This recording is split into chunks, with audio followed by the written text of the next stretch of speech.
হয়তো এই সময়ে তোমার মনে একটাই প্রশ্ন বারবার আসছে, শেষমেশ আমার সাথে কেন এমন হচ্ছে?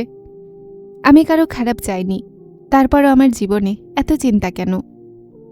তুমি খুব চেষ্টা করেছ, খুব দোয়া করেছ, অনেক রাতগুলো জেগে কাটিয়েছ, কিন্তু পরিস্থিতি যেমন ছিল তেমনই আছে। হয়তো এখন তুমি এই ভিডিও এই আশা নিয়ে দেখছ যে কাউকে এমন পেয়ে যায় যে তোমার মনের বোঝা হালকা করে দিবে। যদি এমন হয় তো বিশ্বাস রাখো, তুমি ভুল জায়গাতে আসোনি। হতে পারে আজ এই কথাগুলো তোমার মনের জন্য সেটাই যেটা তোমার এই মুহূর্তে প্রয়োজন। কেননা যখন জবাব মানুষের কাছে খোঁজো, কিন্তু আল্লাহ তাআলা তার ইলম আর হিকমতের মোতাবেক বান্দার জন্য এমন উসিলা তৈরি করে দেন যার কাছে সে পথ নির্দেশনা পান।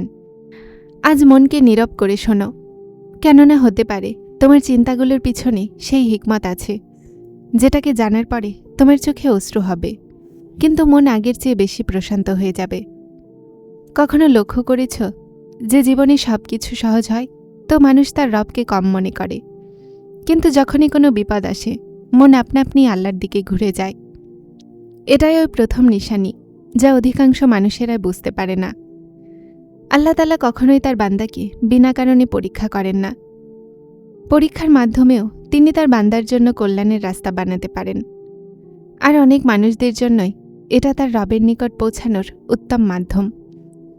দুনিয়ার আওয়াজগুলো যখন উচ্চ হয়ে যায় তো বান্দা তার রবকে স্মরণ করতে গাফেল হয়ে যায়।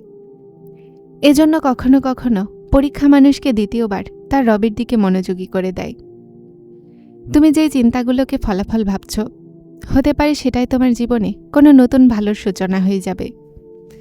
কিছু রাস্তাগুলো বন্ধ হয়ে যায় তো বান্দা সেই দরজাতে কড়া নাড়তে শিখে যায় যা কখনো বন্ধ হয় না। আর সেখানে আল্লাহ তাআলার রহমতের দরজা আছে। আল্লাহ তাআলা কোরআনে কারিমে বলেন, আর আমি তোমাকে অবশ্যই পরীক্ষা করব কিছুটা ভয়, ক্ষুধা, ধনসম্পদ, জীবনযাপন ও ফসলের ক্ষতির মাধ্যমে, আর সবরকারীদেরকে খুশির খবর দাও। একটু ভাবো, যদি পরীক্ষা শুধুমাত্র শাস্তি হতো তো আল্লাহ তাআলা এর সাথে সুখবর কেন দিতেন? বাস্তবতা হলো এটা যে অনেক পরীক্ষাগুলোতে এমন কল্যাণ থাকে যা ওই সময় মানুষের বুঝে আসে না। যেমন একটা কৃষক বীজকে মাটির ভিতরে বপন করে তো দেখনেওয়ালা ভাবে যে বীজ শেষ হয়ে গেছে, কিন্তু বাস্তবে সেটা নতুন জীবনের প্রস্তুতি করছে। এভাবেই আজ তুমি নিজেকে ভাঙা অনুভব করছো, কিন্তু হতে পারে আল্লাহ তাআলা এই পরীক্ষার মাধ্যমে তোমার ভিতরে একটা এমন সবর আর দরজা তৈরি করছেন যেটার লাভ সামনে গিয়েও তোমার নজরে অনুভব হবে। এটাই আল্লাহ তাআলার হিকমত, যেটাকে প্রতিটা মানুষ জলদি অনুভব করতে পারে না। কখনো এমন হয় যে মানুষ পুরো ক্ষমতা লাগিয়ে দেয়, সব দরজা ধাকিয়ে নেয়, প্রতিটা রাস্তা পরখ করে নেয়, কিন্তু সফলতা তারপরেও আসে না। ওই সময় মনে এই খেয়াল আসে যে হয়তো আল্লাহ আমার দোয়া কবুলই করেননি। কিন্তু বাস্তবতা তো হলো এটা যে দোয়া কবুল হওয়া সবসময় আমাদের মতো আর জলদি হওয়া সম্ভব নয়। আল্লাহ তাআলা তার কামিল হিকমত মোতাবেক সিদ্ধান্ত নেন। কখনো কখনো যে জিনিসকে আমরা জলদিই চাই সেটা আমাদের হকে উত্তম হয় না। এজন্য আল্লাহ তাআলা তার ইলম আর হিকমত মোতাবেক তার সিদ্ধান্ত নেন। বান্দা শুধুমাত্র আজকে দেখেন, কিন্তু আল্লাহ তাআলা আসন্ন পরিস্থিতিকেও জানেন। এজন্য তার প্রতিটা সিদ্ধান্ত হিকমতে ভর্তি থাকে, যদিও ওই মুহূর্তে ওই সিদ্ধান্ত আমাদের কতটাই কঠিন কেন না লাগুক। কখনো তুমি অনুভব করেছ যে কিছু মানুষেরা হঠাৎ তোমার জীবন থেকে চলে যায়, যাদেরকে তুমি তোমার সব কিছু ভাবতে, তারা একদিন তোমাকে একা ছেড়ে চলে যায়। ওই সময় মন ভেঙে যায় আর মানুষ ভাবে যে আল্লাহ আমার সাথে এমন কেন হতে দিল। কিন্তু কখনো কখনো এমন পরিস্থিতি মানুষকে তার রবের দিকে আগের চেয়ে আরও বেশি মনোযোগী করে দেয়। মানুষ যখন মানুষের ওপর সীমার থেকে বেশি ভরসা করতে লাগে তো তার অনুভব হয় যে আসল আশ্রয় শুধুমাত্র আল্লাহ তাআলা।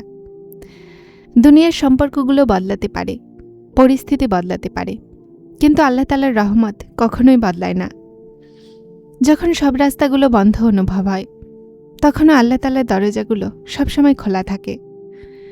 আর একটা হিকমত এমনও হতে পারে যে চিন্তাগুলো মানুষের মনকে নরম করে দেয়। যে ব্যক্তি কখনো নিজে কাঁদেনি সে অন্যদের অশ্রুর মূল্য ভালোভাবে বুঝতে পারে। যে নিজে দুঃখের মধ্য দিয়ে অতিক্রম করে সে কোনো ভাঙা হৃদয়কে ভালোভাবে সান্ত্বনা দিতে পারে। অনেক মানুষের জীবনে পরীক্ষাগুলো তাদের ভিতরে দয়া, ভালোবাসা আর অন্যদের অনুভূতি তৈরি হওয়ার মাধ্যম হয়ে যায়। তারপরে এই মানুষেরাই সামনে গিয়ে অন্যদের জন্য স্বস্তি আর দৃঢ়তার মাধ্যম হয়ে যায়। মনে রাখো, হতে পারে আজকের এই পরীক্ষা তোমার ভিতরে এমন মিষ্টতা তৈরি করছে যেটার লাভ তোমারও হবে, অন্যদেরও। এটাই আল্লাহ তাআলার হিকমতগুলোর মধ্যে একটা, যেটাকে অনেক মানুষেরাই পরে গিয়ে বুঝতে পারে।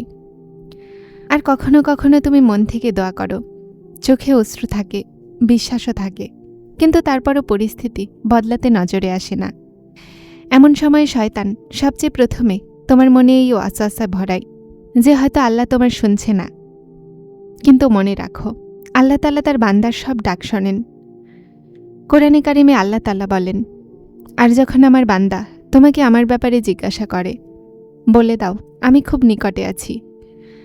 দোয়াকারীর দোয়াকে কবুল করি যখন তারা আমাকে ডাকে।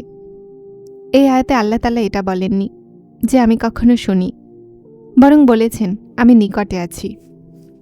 এটার মানে এটা যে তোমার প্রতিটা দীর্ঘশ্বাস, প্রতিটা অশ্রু আর প্রতিটা নীরব দোয়া তার ইলমে আছে। এজন্য আজও আশার সাথে বাঁচো, দোয়ার সাথে বাঁচো, আর তোমার রবের ওপরে ভরসা করো। কেননা যখন বান্দা আল্লাহ তাআলার ওপরে ভরসা করে, তো সে যে কোনো অবস্থায় তার রবের কাছে কল্যাণের আশা রাখে। যারা চ্যানেলটিতে নতুন এসেছেন তারা হেদায়েত চ্যানেলটিকে সাবস্ক্রাইব করে আমার সাথে থাকুন এবং অবশ্যই ভিডিওগুলোকে লাইক শেয়ার করবেন। আসসালামু আলাইকুম।